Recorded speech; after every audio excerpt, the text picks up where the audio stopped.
Welcome into the DNZ Fantasy Football Podcast. My name is Zach. I'm joined today, as always, with my fellow LOC league mates, Drake and Nick. Today we have special guest, Jared, aka the Galactic Empire. Jared! Galactic Welcome Empire! Do it. Let's go. Thanks for having me, guys. Honored to be here. Perfect. Glad to have you.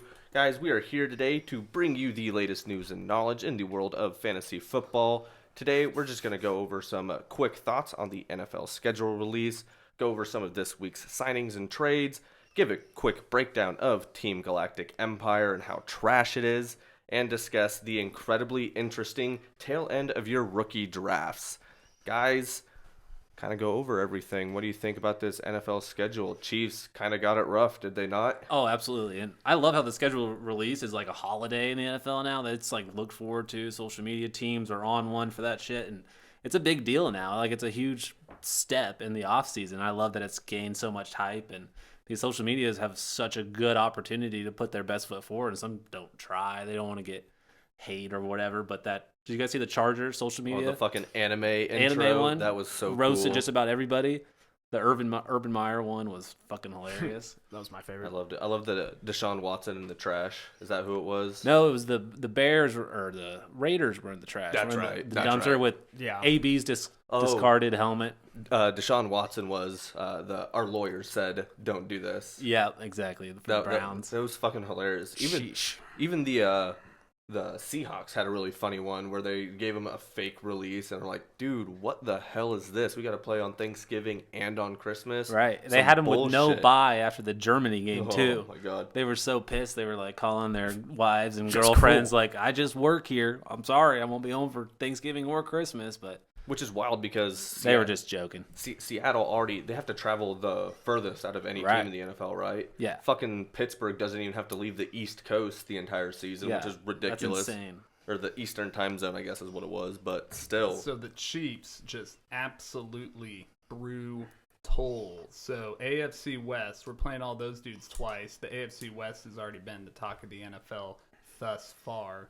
You're talking Russ, J. Herb, the elite Derek Carr, bringing in Devontae Adams, all the other weapons they already have. Now let's just go over these non-con giants that we have to play. We're playing week 1, Calamari on 9/11, salute. Then we're playing Thursday night. This is brutal to just start the season. So we can play Cardinals. Then on Thursday night, 4 or 5 days later, we got the Chargers. Then we're going to Indy. Then we're going to Tampa. We play the Bills this year. We play the Niners this year. We play the Titans this year. We play the Rams, Bengals this year. Brutality for the Chiefs. Yeah, you said it. Those first 6 games of the season are all against teams who had winning records last year. First 8. Exactly. Okay, we played Titans after the bye week, but then Jacksonville's there after the Titans. But yeah, they have the toughest schedule in the NFL. Right now, on paper, yeah. We are lucky that's our division. What is that, the AFC South? That's the one that we get sprinkled in Yeah. with. That's the only fortunate. Yeah, we got Houston towards the end of the year and Seattle. So Yeah. I like both of those, having those, the 2 of the last 4 games of the season. Yeah, it does lighten up a bit down the stretch, which for a playoff run, you like to see that. Usually I feel like we're always playing the Chargers for the last game of the year, and it always is a huge deal. That's true. Yep. They do always do that. Either like I guess now it's week 18, isn't it? It used to be either they would have it like week 16, week 17. It was wild. Some of these international games are kind of surprising. The Germany one is kind of surprising to me, particularly just because I know the Chiefs, they were almost kind of like trying to pursue that specific game. They wanted to go play in Germany. I thought I read something that Clark Hunt opened up like a Chiefs office in Munich and was wanting to. Yeah, he was trying to get it there. I could be completely wrong on that. I'll have to be fact checked later, but I'm pretty sure he was trying to get that Germany game. I think those international games are fun for teams, but usually those big games, I mean, you want to have that shit at home at Arrowhead. You don't want to go at an international game somewhere else, but they're fun. The NFL's, we got a few more than we did last year. There's 3 in London. Minnesota, New Orleans play October 2nd. Giants, Green Bay play October 9th, the week after in London. And then Denver, Jacksonville. Jacksonville's, I feel like they've played in London the most. I feel like every year they've been playing in London. They've got they're like London's team. It seems like almost they're playing in London October 30th, and then like Zach said, Seahawks and Tampa Bay play in Germany, and then San Francisco and Arizona have the New Mexico City game. So no Mexico City game. Mexico. I was about to say, what is there a game in Mexico this year? They kind of broke our trust last time we tried this. Jacked up that field ahead of that. It was the Chiefs-Rams game, wasn't it? Oh, I forgot about that. That was the game. It was going to end. It ended up being an they had a incredible concert. game. The Shakira concert before yes, ruined the field. yes. They had to rush down there and figure it all out. Almost had it pushed back. Jared, you're our resident German here. Did they enjoy American football? I don't know, but the game will be at Allianz Arena, which is a baller arena, and it's huge. So there will be tens of thousands of people there, and it will be an electric atmosphere. I can promise you that. Drunk as Tens fuck. of thousands. Oh yeah, and it's in Munich. You know they like to drink the beers out of those big ass boots, so you know those people are going to Warm, get crazy. dark beer. Going to be a fun in time. Germany. Yeah, well, some would say it's better. So yeah, the Chiefs actually put their name in the pot. So they wanted to be. They gave 4 teams, or they had 4 opportunities for teams to like put their name in, and the Chiefs like were one of the first ones to do it. It's the Chiefs, Bucks, Seattle, and Carolina. And apparently everyone was just assuming it was a shoo-in to have the Bucks and Chiefs there playing this year, but they might be waiting until next year. Interesting. So who is it again this year? That's in Germany. 49ers and Seattle and Tampa Bay. oh, Seattle, Tampa Bay. Okay. Which you would have to assume that game was maybe scheduled ahead or before Tom Brady was. Yeah, I mean, Because that's you not going to be a good. Tom Brady just brings it. I guess maybe that's like the selling point, is you don't want 2 dog shit teams or potentially dog shit teams in Seattle and Carolina playing overseas, because it's not nearly enough of a draw. Look at some of the London games. Some of them are pretty bad. But London, I guess, is used to that. Every year it seems like they always get the worst game on the schedule. That's true. So, but they were saying they don't want to send the Chiefs against Tampa when it's a Super Bowl rematch. They don't want that game being played at 5 a.m. So, Can you imagine if Mexico got that Chiefs-Rams game a couple years ago? that game was fucking stupid wild. Oh, it was that game that went to when Shakira 40 points. Shakira, it was like 120 points. Well, 40, yeah, like each it was like 56-63 was the final score of that game, I believe. That was a heartbreaking loss, but that was an amazing game. Yeah. We'll go over the Thanksgiving slate here as well. Your usual suspects, Lions, Cowboys, both playing. But the first game of the day, Bills versus Lions. Second game, Giants versus Cowboys. And then Patriots versus Vikings there as well. With that Pats-Vikings game will be pretty exciting. Those are both those. We remember talking about them last week and how their draft was just skeptical. Mm-hmm. Now they get to go head-to-head on Thanksgiving. And then there are 3 games on Christmas this year. Woo! Take a back seat, NBA. I'm curious to see what those ratings are once all is said and done. I'm curious to know if more people will be tuning in to see Golden State play whoever on Christmas Day. What time are those 3 games? Can we get a breakdown of what the day is going to look like? Green Bay at Miami, 1 p.m. Eastern Time. Okay. Denver at LA Rams, 4:30 Eastern Time. And then the night game, Tampa Bay versus Arizona at 8:20 Eastern Time. Glorious. That's pretty nasty. We're going to be pretty plugged in for NBA. Open presents Were there in the games on morning. Christmas, NFL games last year? I thought No, there it was was one. I can't Or am I remember. tripping? What day of the week? There definitely wasn't 3. It was a Saturday. Was it a set? Yeah, I think because maybe I'm wrong. I don't know. because my Christmas present to my family was the Chiefs Steelers, and that was the day after Christmas. Okay, that's what I'm thinking of. I There you go. apologize. I retract my statement. Day I remember after this. Christmas. Yeah, so 'Cause, NFL yes, taking Chiefs tickets were over the hot gift of the Christmas year. Day. And something to note, especially fantasy-wise with this NFL schedule, is there's 6 teams on bye in Week 14. That's, for most leagues, that is the week before your playoffs start. So a lot of people are going to be fighting for playoff spots. They're 1 win away. And the list is long. There's 6 teams. There's plenty of guys out. But that includes Jonathan Taylor, the best running back in fantasy football, will not be available the week before the playoffs start. Which Mageddon was bad last year, and it's going to be just as bad this year in Week 14, which sucks. Yeah. Damn, that's incredible. Or devastating, depending on how you look at It's it. kind of unfortunate. Who is So- our Jonathan Taylor owner out there? Because that Jake that Morgan, sucks. I believe. Makeup Jordan. That sucks. Yeah, so you got to keep your eye out for that plan accordingly. especially in your redraft formats. You don't want all your freaking guys to have that bye week in week 14, and you're not going to be in good shape there. So, Drake, you wanted to talk a little bit about the Philadelphia Eagles schedule and kind of how interesting that is, didn't you? Yes, so we talked about how the Chiefs have a brutal start. The Philadelphia Eagles have a relatively easy start to the season, where they could easily start the season 4-0, in my opinion. So let me pull it up here. So the Eagles in week 1 have the Detroit Lions, and then they have the Minnesota Vikings, and then they have the Washington Commanders, and then Jacksonville Jaguars before they play the Arizona Cardinals. So they have a great chance of starting 4-0. That's obviously going to be good for Jalen Hurts, and we know that he's kind of on a one-year prove-it deal, and that the Eagles are possibly lined up to draft a guy next year, but he could start 4-0, ball out those first 4 games, and silence all that noise right away this coming season. I think that's interesting and good for Jalen Hurts. Yeah. He better too, because they're definitely calling for his head in Philly. I feel like Philly fans are 50-50 on this man, probably how Chiefs fans were with Alex Smith, where everyone was either calling for the dude's head or arguing that he's the reason that we were able to stabilize as a franchise. That's a fair comparison, but at least Alex Smith went out there and won a few playoff games. Yeah. Sure. I think he won a playoff game.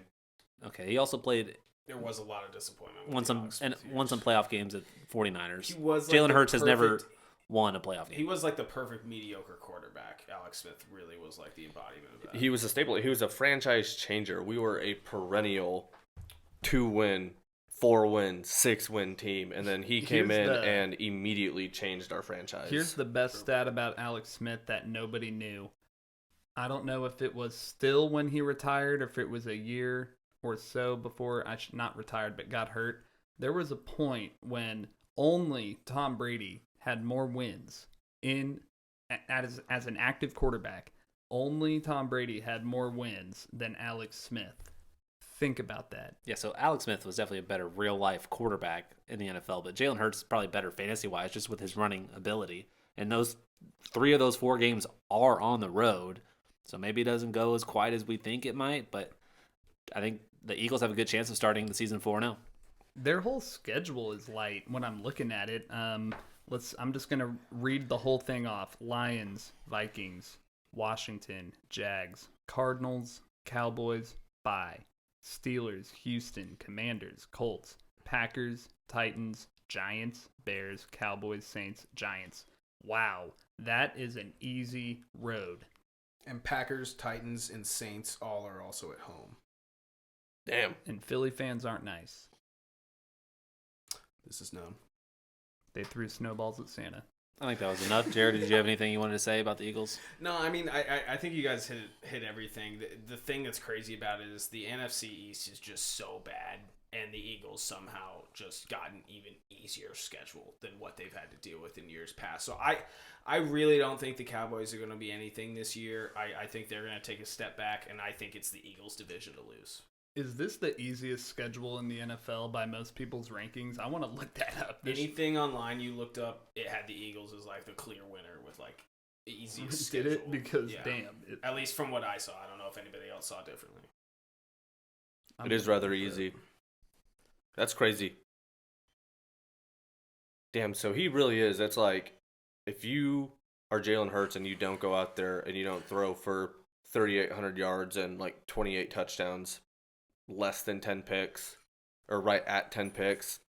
Yeah, the Eagles have the second easiest schedule behind the Giants. Did I see? And that's another NFC East team, which just shows how bad they are. But I don't know, Zach, if he has to quite put up like the numbers to back up. I think as long as the Eagles are getting wins like they were last year, they had this rinky-dink, you never really knew what was coming kind of offense. And I think now with A.J. Brown in town and they've made improvements on the offensive line, They just signed James Bradbury. We didn't really talk about that because it's not fantasy relevant, but they did just sign James Bradbury. 100%.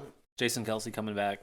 Yeah, I mean, I really do think it's their division to lose, and I think as long as they're getting the wins and he's out there being productive and not getting turnovers and really derailing the offense. And that's all that matters for Nick Sirianni. A few trades and a few free agents finally landing at teams after not going anywhere so far this whole offseason. So the trade that went down, the Raiders traded wide receiver Brian Edwards to the Falcons. Edwards is a former third-round pick for the Raiders. He had 571 yards receiving last season. He's still 23 years old. I mean, I think he has potential. He just hasn't really put it together, and having a quarterback like Derek Carr his whole career, I don't think helps a whole lot. I mean, Derek Carr's decent, but I think it's going to be good for the Falcons. I mean, I think he's a decent third, fourth option in the receiving game. So I like it for Drake London. There's another guy there that's played in the NFL. He hasn't quite busted through and hasn't shown all that potential, but at least he's an NFL guy that's going to take coverages away from Drake London, hopefully. Dizzy. Yikes sauce. We We almost lost everything. Yikes. Hey, Forgot to we're gonna mention go we do outside. have a couple other guests here with us. Dizzy cute in the building. Guest dog. Nolly Nolly is somewhere.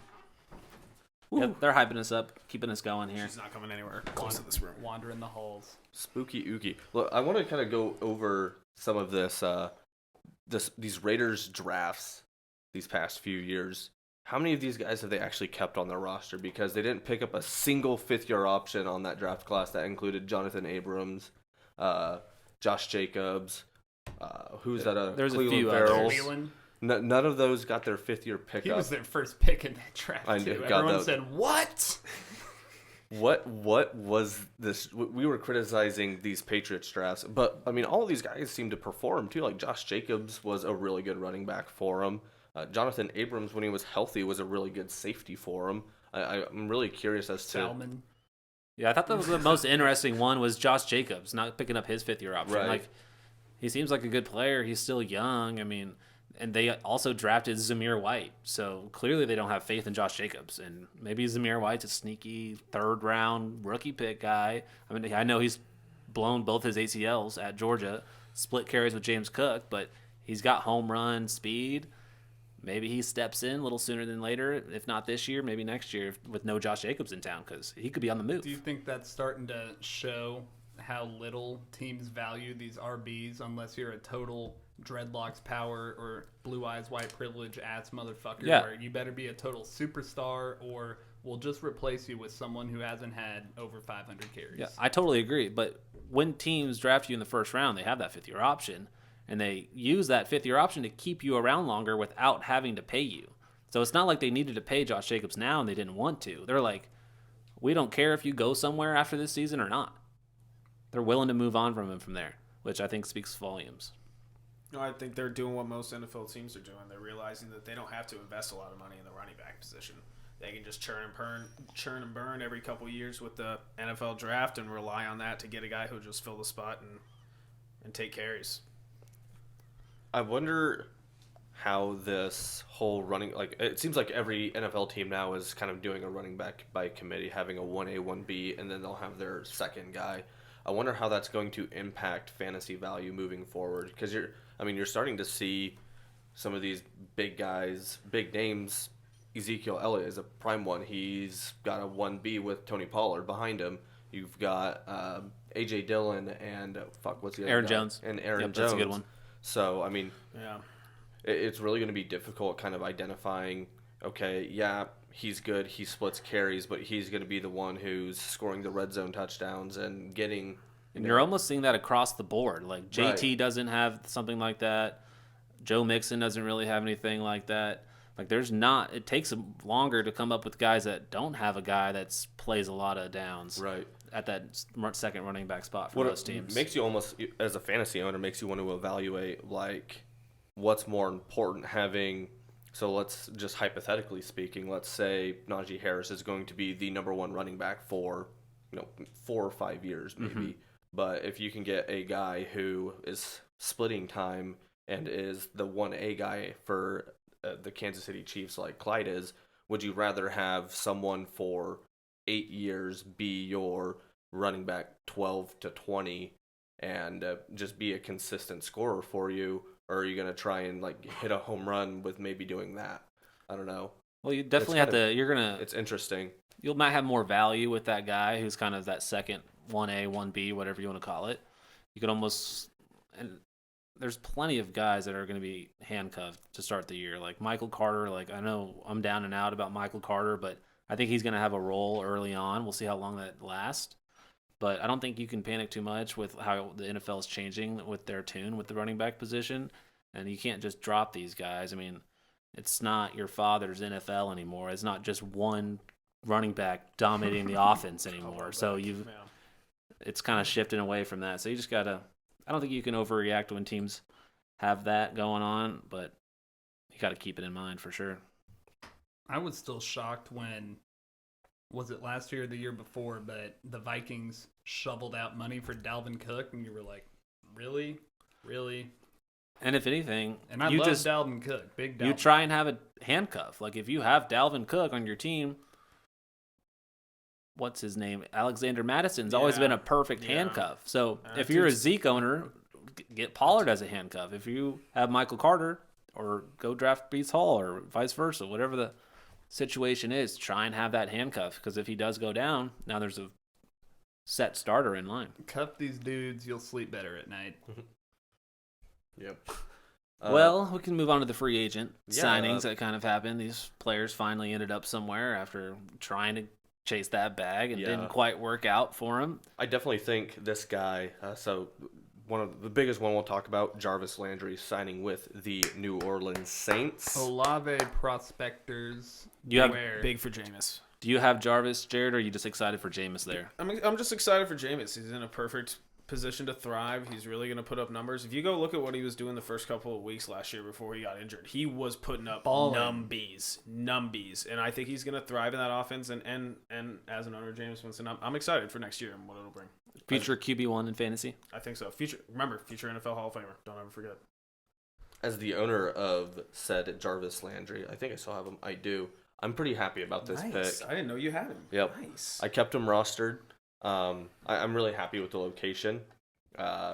Definitely a good pick not a pick, but a good signing for New Orleans. Give Jameis a reliable guy who doesn't really have a whole lot of injury history. He's been a relatively reliable player.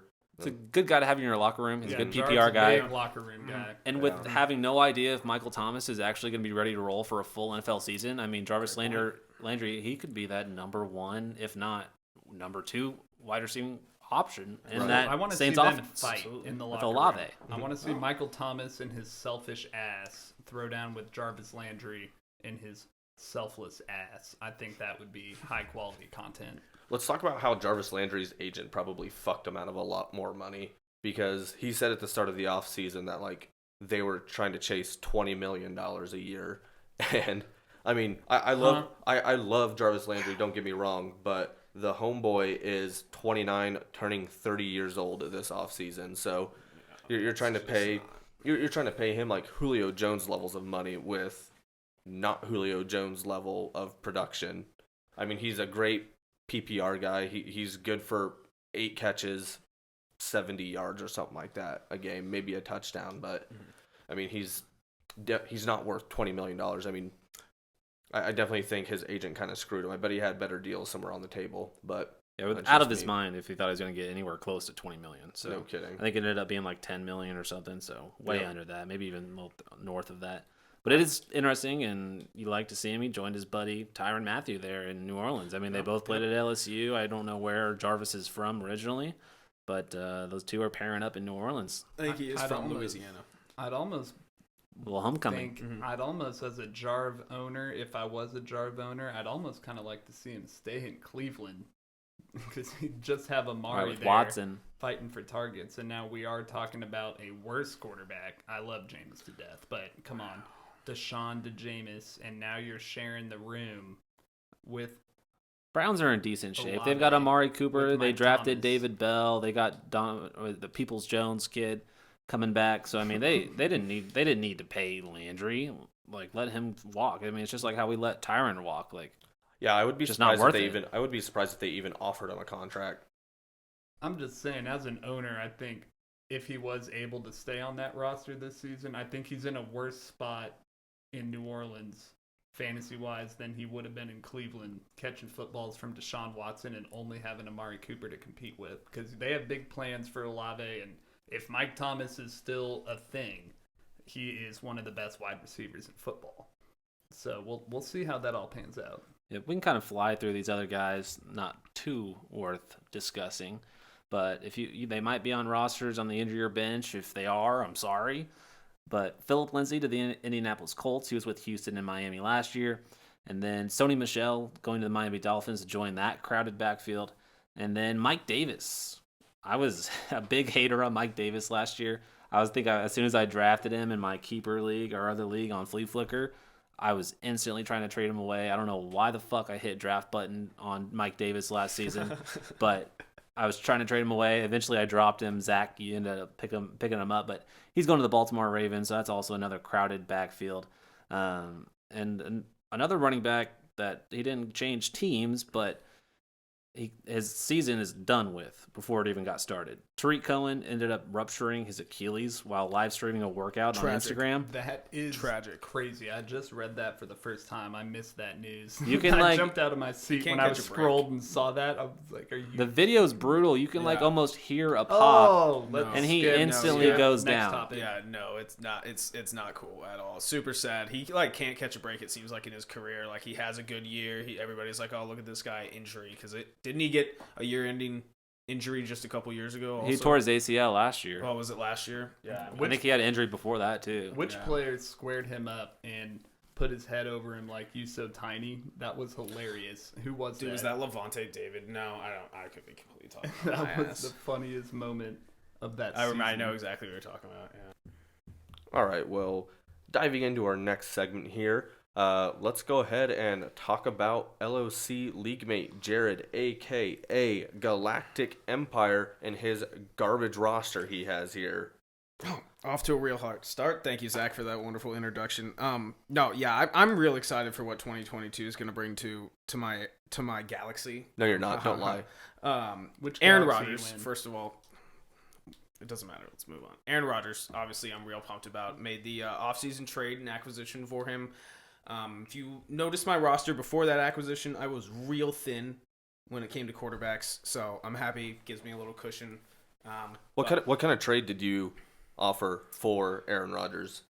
Gave up my first rounder, 7th overall. It was something I was definitely content with doing because if I was my choice otherwise would have been to replace via the draft, and to be honest, wasn't that thrilled with the QB market. Trash. So I like that. I saw an opportunity to acquire the MVP currently of our league, and 2 years in a row. Yeah, I pulled the trigger on it, and I'm happy with it, especially where the QB market has kind of gone post-draft. I don't feel that comfortable with Ryan Tannehill anymore, to be honest, and a couple other my QBs as well.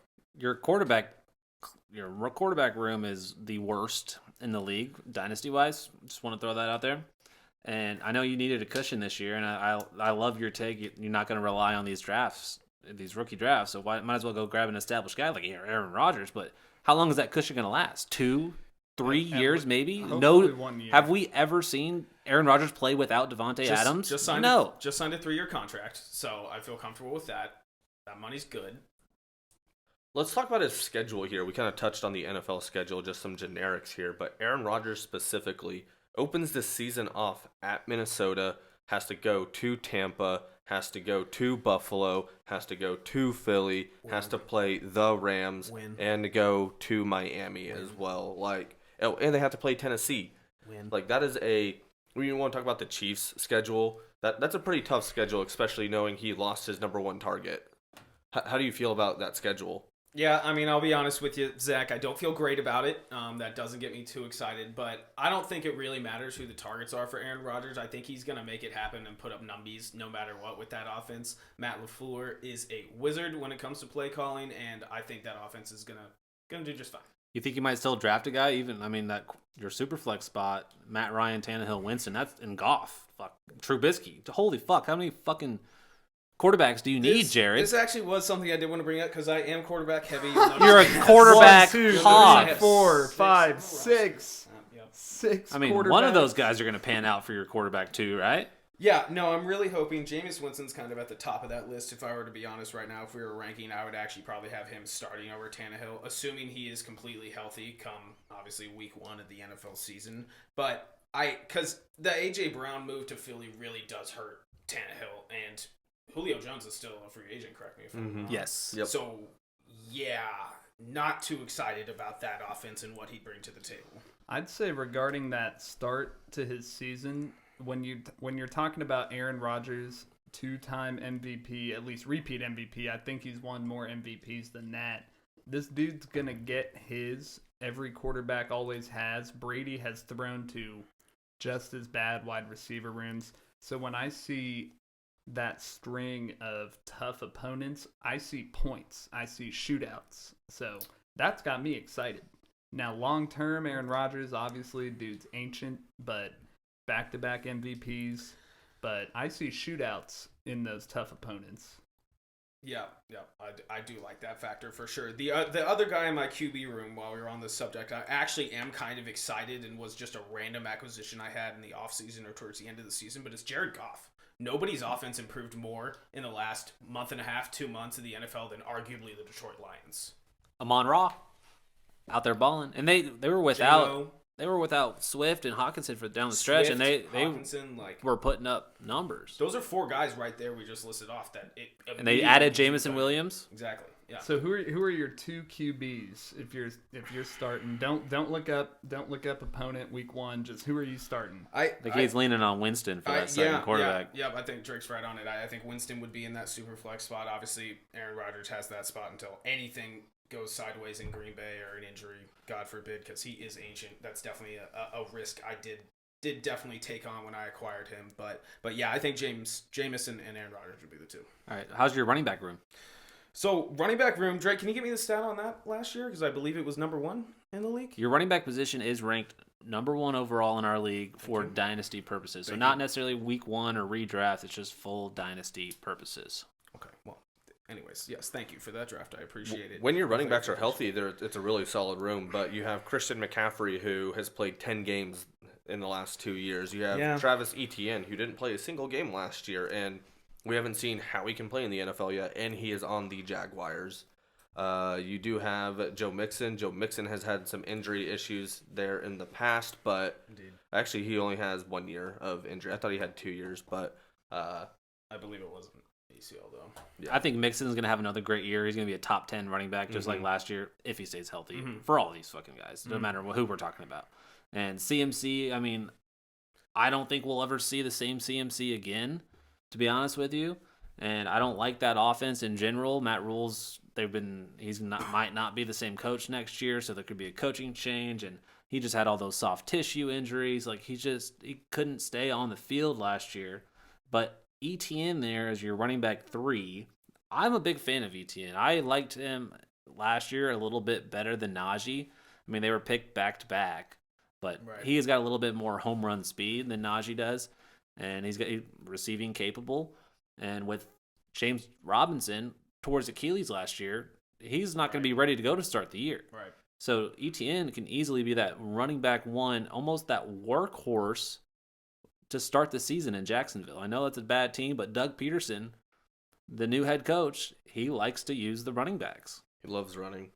Talk about an offense that also improved in the offseason, making a number of acquisitions to try to put some weapons around Trevor Lawrence. And I think the fact that Etienne, however, ESPN, that works.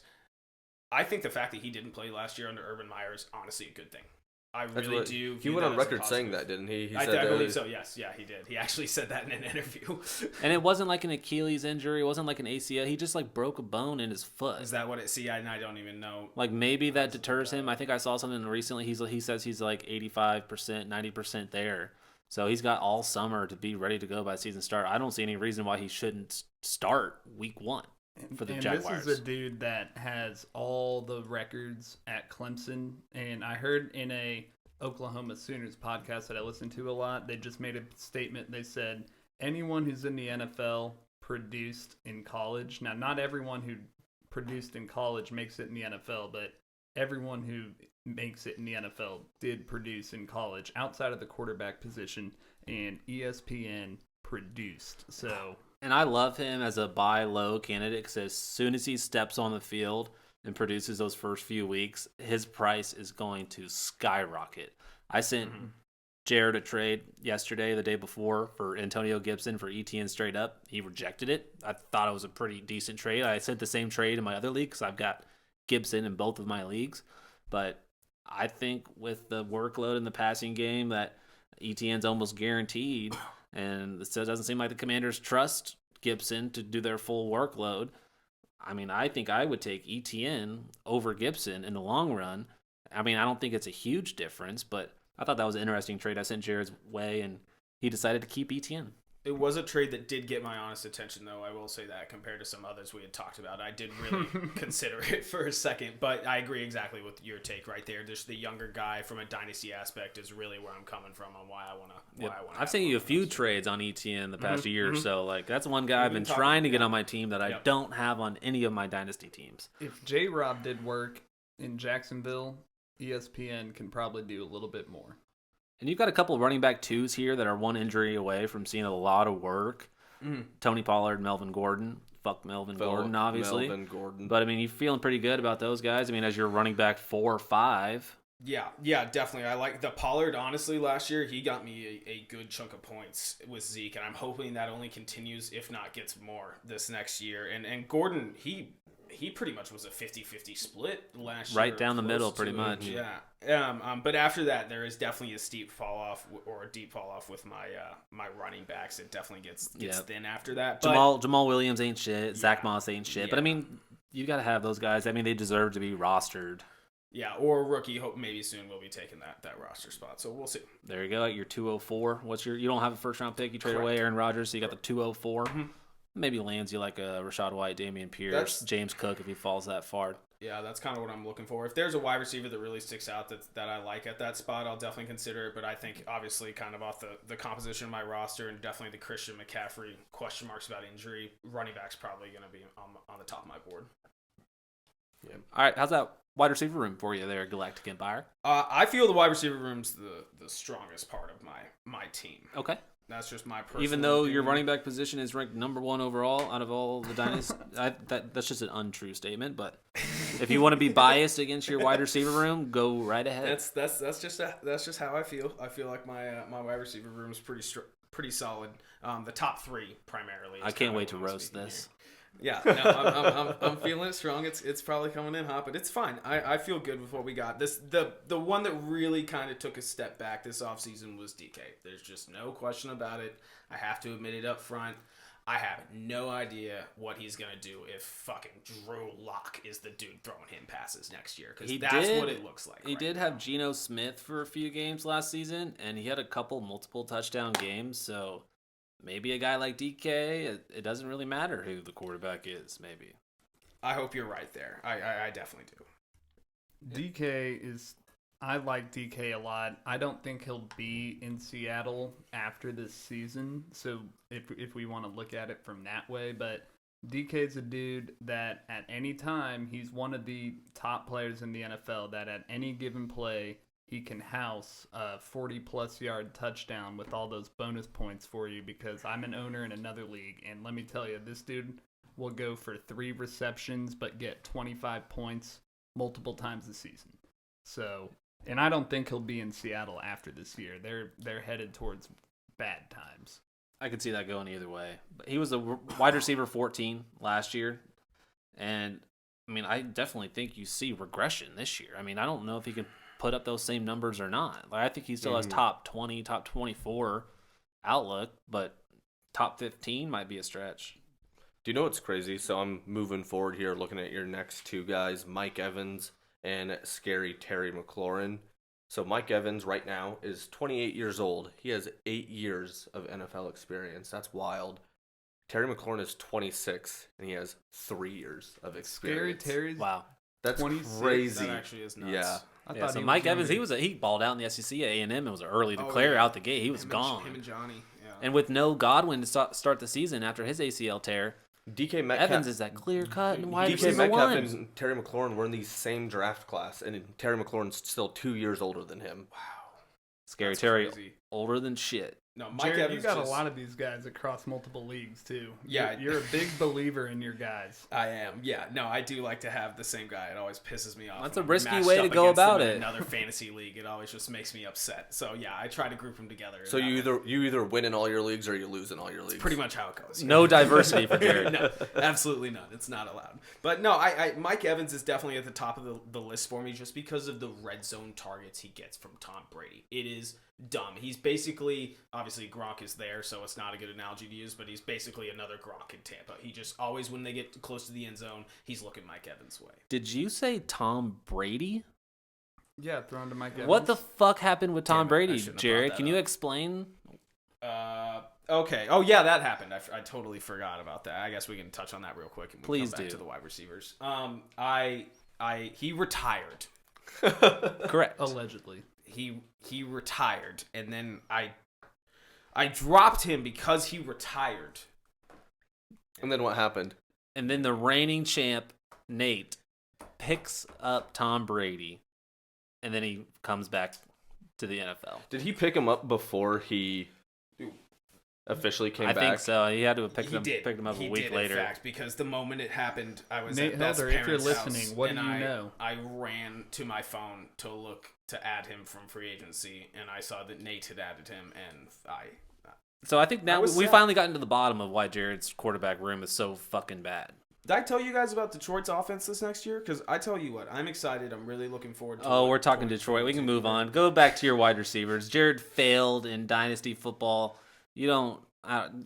There's probably so many people that drop Tom Brady, but I don't know. Yeah, I it mean, was- did it was- you guys all really believe Brady was retired? I mean, I did. I did. I don't know if I would I have did. dropped him. I mean, especially in the offseason. I mean, what benefit did that give you? Did you pick somebody up and when you dropped him? I mean, Dude, what? I don't think so. There was just to no be honest. benefit. You're I just don't like, think- get him yeah. off my roster. He's retired. I I'm was like, just doing he's- what I'm yeah, supposed he to do. quit. He quit me and my team, so I quit him. You know, That's it's what- kind of one of those NFL coaches thing. Like you tell them to get out before they tell you they're getting out. There you go. That's why Dynasty's fun. You You're gotta fired be before you on quit. your toes. Just because the guy says he's You were retiring doesn't being mean you can super- drop him. Super attentive to your roster, actually. You saw the news and you went and adjusted. I would have done the same thing, except the fact about me is I hadn't looked at my roster until we roasted mine last week. So I would have still had Tom Brady on my roster. I wouldn't have made my way to dropping him yet. You know, we need to stop calling these a team breakdown and just call them team roasts. That's actually a Yeah, little. kinda That's a little bit. That's a little bit better title for this segment. That's got to be the worst move of the offseason in our whole league. Dropping Tom Brady. No, I think that's just fair. dropping terrible. dropping I Tom think Brady that's and having to trade away your first pick. I think Jared Goff actually took. No, I think Trubisky actually took his roster spot officially. So you can put that up on the chalkboard. It's That's awesome. great offseason. Well, we can go back to your wide receivers. Yeah, So that'd be your great, actually, thank you. your wide receiver 4-5. Maybe Skip you're over not Skip too Jerry. excited about them early in the offseason, but at this point, they are screaming up people's rankings. You got Cortland Sutton and Rashad Bateman. A lot of changes in those offenses, and maybe they're set to roll for a solid season. Yeah, Bateman, you can argue, is now wide receiver one in his offense, and he Mark Andrews is wide receiver 1, but I'll give that the to you. running I'll back give that is to you. arguably, whoever's in the backfield is arguably the wide receiver one in that offense because they never really pass.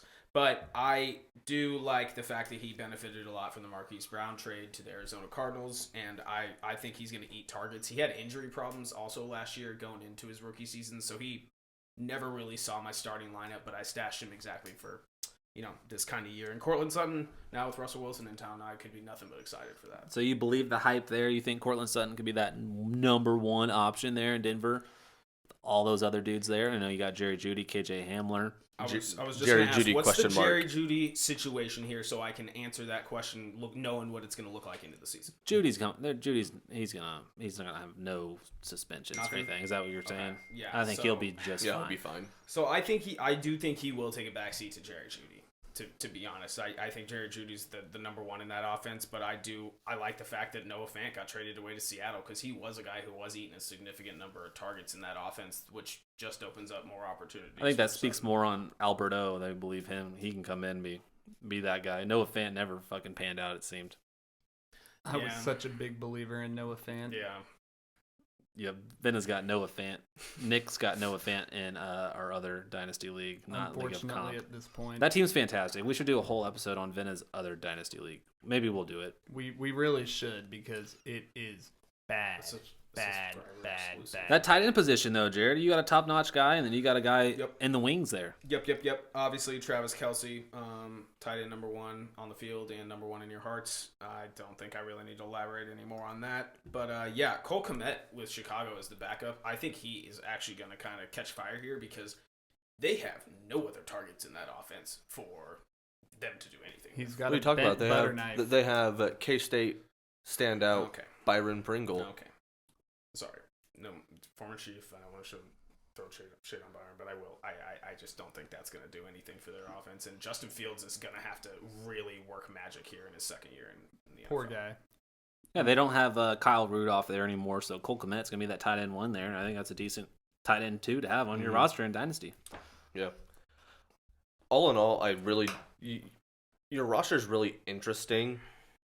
You have some positions that are pretty top heavy, but I feel like where your team really succeeds is like it's your bench. It really is. You have a lot of guys to come in and fill different roles. Obviously, with 6 quarterbacks, it's a little ridiculous. But I mean, Melvin Gordon, he's a prime time candidate in case anything does happen to Denver's starting running back. Someone you can plug in, get the majority of the snaps there. Right. It's potential trade bait for someone. You have 6 quarterbacks. One of those 4 on your bench has to, you would hope, ball out, and then that's potential trade bait for someone like me who has Daniel Jones right now as their fucking backup quarterback. So if one of them goes up, that's potential trade bait for someone in the league in the future. I mean, you have a lot of guys who are they're trade bait essentially, and I think like you could be looking at either bolstering your roster that way through future picks being drafted or different players. And we don't have a roster limit, so you can have as many quarterbacks on your roster as possible. And being in a super flex league, I mean, quarterbacks are the most valuable. I mean, I know all those dudes are dog shit, but maybe Jared Goff starts out hot and somebody else needs a freaking quarterback, Right. and you flip him for a 2023 second-round pick. Right. And Matt Ryan just sitting there like if he is sneaky good at Indy, I have a feeling he's not going to be. I have a feeling if it's going to be a repeat of the Carson Wentz I think he year could all be over better again. than last year, But, Matt Ryan. Dude, Indy has a sneaky good offense. They do. Michael Pittman, yeah, I mean, they have a good OC. Jonathan Taylor's going to do everything he can for you as a quarterback. I mean, he's only 2 years removed from top 15 performance, and then only 3 years removed from top 10 performance in fantasy. So let's look at the past 2 quarterbacks who've won Super Bowls this year. These are old balls who moved teams, got some new scenery. Is Matt Ryan next? that's actually a really good point. It's a good question. They had Brady do it, Stafford did it, and now Matt Ryan and Russell Wilson have done it. So And Matt maybe there's a couple Ryan's candidates this damn year. due. He is. He's a Super Bowl win away from being a shoo-in for the Hall of Fame. Did we mention how you finished last season? No, we lost first round of the playoffs. I finished 7 and 7. You finished 4th in the league. There's 5 7-7 teams, so you're the second highest 7-7 team. That's crazy. So you finished 4th in the regular season, and you lost the first round of the playoffs, and then you lost that 5th place game as well. Okay. So you kind of shit the bed in the playoffs. So Sure did. better get your shit together, Jared. Be ready for the playoffs next year, bud. Yeah, no, I'm going to do my best. I'll be there, and Yeah, I'm going bud. to whoop all y'all asses. Yeah, we'll see about that. So yeah, that was the roast of Jared's team. All in all, not horrible, not great, but there is potential. So we'll see where he's at moving forward. Could I ask an honest opinion of the group? Could I get a projection on where you think I'll finish? 7-7. I couldn't come up with that right now. I don't have enough. I mean, if information. you've I got need to compute. I'm CMC, interested. I really if you've am. got CMC healthy all year, and if ETN does what I think he's gonna do, CMC's a league winner if he's doing his thing. obviously he's the best player in fantasy football if he's healthy. So if you've got CMC healthy all season, doing CMC things, you've got ETN doing what I believe he can do, along with Mixon, he's in one of the best offenses in the NFL. That just your running back position is going to carry you. There's plenty of wide receivers to mess with that you're going to figure out we have 2 flex spots, so that's 3 running backs you're going to be playing week in and week out.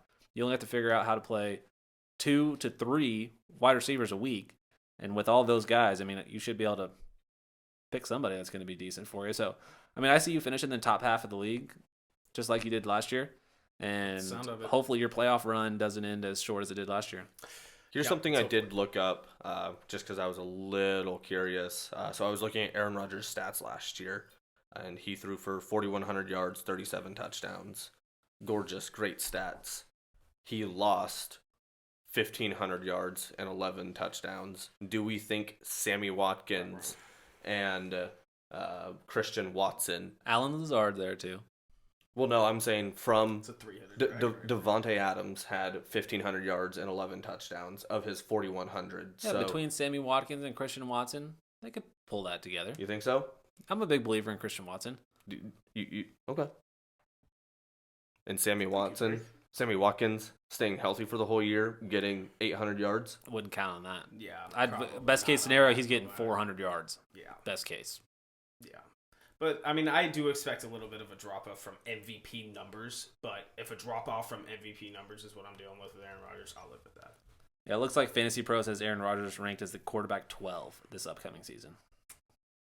Not as high as I'd like it to be, but we'll see. And then all your other quarterbacks are outside the top 20. So good looks. Good looks. The roast of Jared Walters. And that'll conclude our DNZ Fantasy Football podcast for the day. Thank you all for listening so much. Thank you, Jared, a.k.a. Galactic Empire, for coming and joining us on today's podcast. Really appreciate it. All you listeners, thank you so much for listening today. Be sure and give us a like and subscribe if you're giving us a listen. Also, you can find us on Twitter. We do have a Twitter account, DNZ Fantasy Football, or excuse me, just DNZ Fantasy. Thank you all so much for listening. And we'll be back next week to give you some more DNZ Fantasy Football.